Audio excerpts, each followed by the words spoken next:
This is the dark side of ADHD. You consistently have days where you feel terrible and can't get motivated. Days where you just won't function. When your mind simply won't cooperate. Everything feels 10 times harder and you wish you could just break out of your brain. You look around and see people living these productive, stable lives. And you can't help but ask yourself, why can't I be like that? Why does my life have to be so difficult? ADHD can feel like living life on hard mode. It's the reason why 25 to 50% of us are afraid of social interactions or life in general. And why around 30% of us feel like we're not worth anything and lose hope completely, which may lead to living a way shorter life.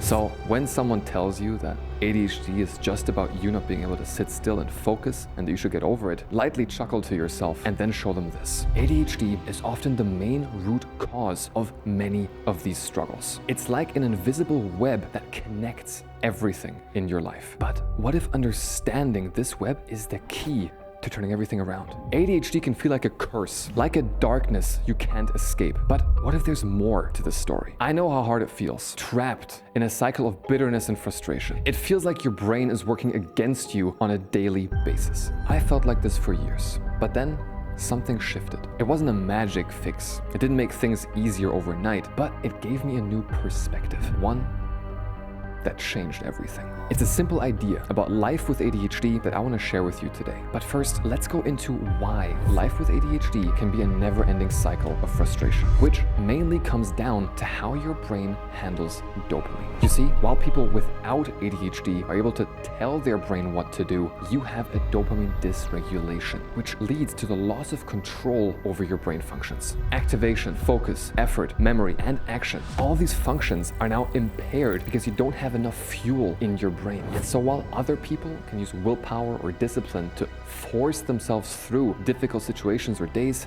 you often can't. It's like trying to squeeze a sponge that's empty.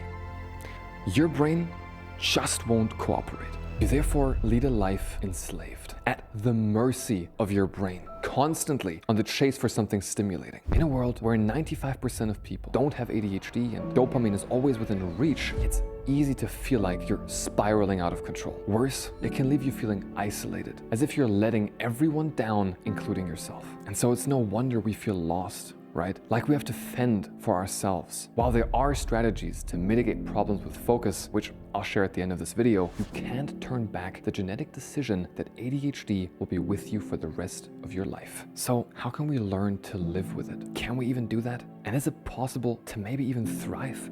This was the question that I set out to answer. And spoiler alert, what I found shocked me. I started my quest looking for hope, for successful people who have ADHD. Maybe there were some. And what I came across confused me. I saw my screen light up with some of the brightest minds of the 20th century. Albert Einstein, Thomas Edison, Nikola Tesla, Leonardo da Vinci. The list went on and on. Although they were never officially diagnosed, since the term ADHD didn't even exist at the time, experts today believe that many traits outlined in the modern ADHD diagnostic manual were evident in the behavior of these renowned scientists. Einstein was known for being highly imaginative and had a wandering mind. As a child, he struggled in traditional school settings, often described as inattentive and rebellious. He also displayed hyperfocus, working intensely on physics problems for long periods, as known in ADHD.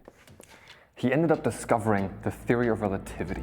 Tesla was a brilliant inventor who was known for his intense focus on his ideas to the point of neglecting his health. He had difficulty adhering to structured environments and routines, traits often associated with ADHD. This man invented light bulbs. Thomas Edison's teachers reportedly described him as confused and unable to sit still or focus on traditional education. He thrived in a self-directed, hands-on learning environment, inventing technologies that changed the world. He invented the phonograph in 1877, which was the first device capable of recording and playing back sound, revolutionizing the way audio was preserved and shared. Da Vinci's prolific creativity and vast array of unfinished projects also suggest a mind that leapt from one idea to the next. His journals reveal that he often struggled with follow-through, hallmark of ADHD. He made some of the most beautiful paintings ever created, one of which sold for over $450 million.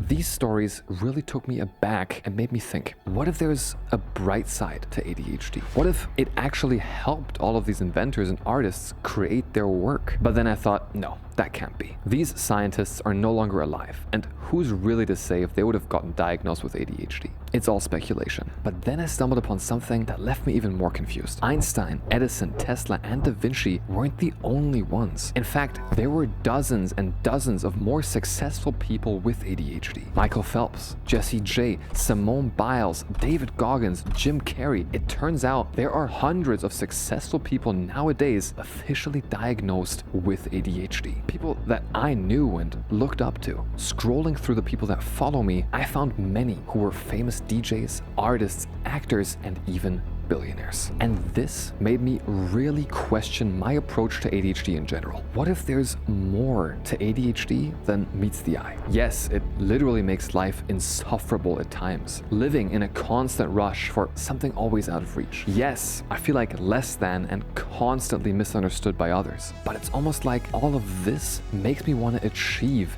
and prove them wrong that much more. For some reason, I rarely give up anymore. It's almost like all of my struggles have helped me become incredibly resilient to what life throws at me, which coincidentally I found was also one of the main ADHD strengths often cited. And this is when I came across something that changed everything for me. I learned that most successful people become successful because they think they're not good enough. They succeeded because they were relentlessly driven to prove themselves, turning their struggles into fuel. It's almost like they traded a balanced life for an unrelenting obsession so they can give the world something extraordinary. How does this relate to ADHD? Well, it turns out that most entrepreneurs have it. Having ADHD literally doubles your chances of starting your own business. And so maybe there's a link. Maybe there is meaning in the suffering that comes with my ADHD. Maybe it's the price I have to pay for something greater. What could the meaning behind ADHD suffering be? Well, the answer to that is deeply personal and ultimately yours to define. For me, it comes down to this. Our brains are wired to crave sensation because we have less dopamine. We're constantly seeking that next spark, that next rush. And while it can feel overwhelming, it seems that it's also the source of our ingenuity, creativity, and fearless risk-taking. That drive for stimulation is what makes us uniquely equipped to think outside the box and chase the extraordinary. Think about it. Maybe there's a flip side to ADHD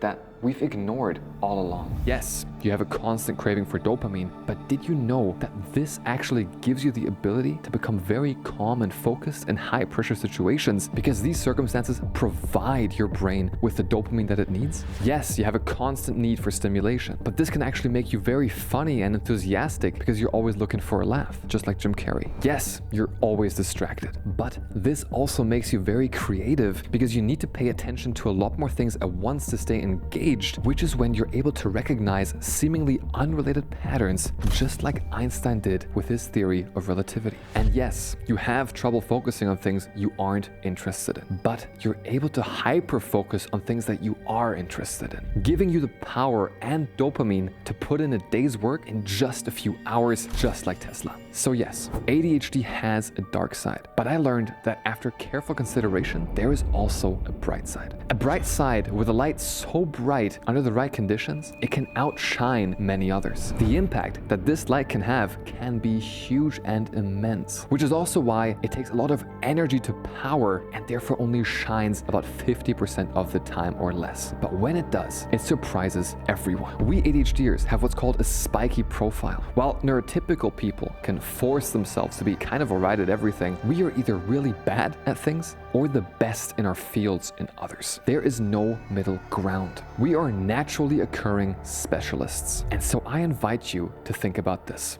What if you, with your ADHD brain, were put on this earth for a reason? What if the challenges you're facing right now are the very fuel you need to transform into an unstoppable force of innovation? What if you're really here for something greater, for something bigger than just you? To create, innovate, inspire, help, change, heck, leave an impact. Maybe, just maybe, you have ADHD for a reason. And if so, maybe that could change everything. At least that's what it did for me. It gave me hope. I've now come to accept that I won't always be able to optimize my ADHD suffering, that I'll have lows, but that these are simply the price I pay for being able to do and experience things that others can't. It transformed my victim mindset into one of growth and possibility. However, I also realized the importance of not letting inferiority and darkness drive you. Because real success is not defined by your achievements or money. It's about how you feel after having accomplished what you have. You see,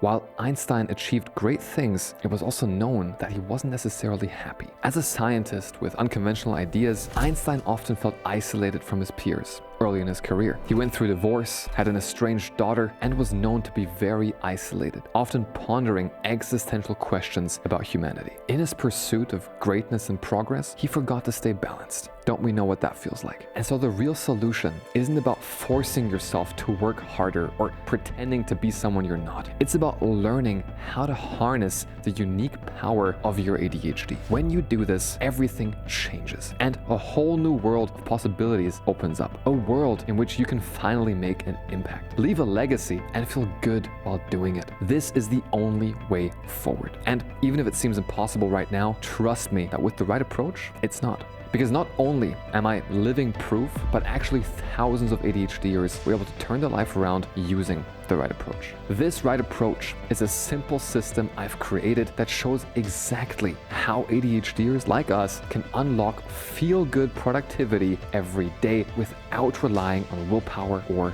discipline. It's not an old monkey banana type trick, but a never-seen-before process designed by successful ADHDers for people with ADHD backed by science. And I actually recorded an in-depth video explaining exactly how this new system works and why it's so life-changingly powerful. It's the closest thing to a magic bullet. Curious? Click here or in the description below to see how it works.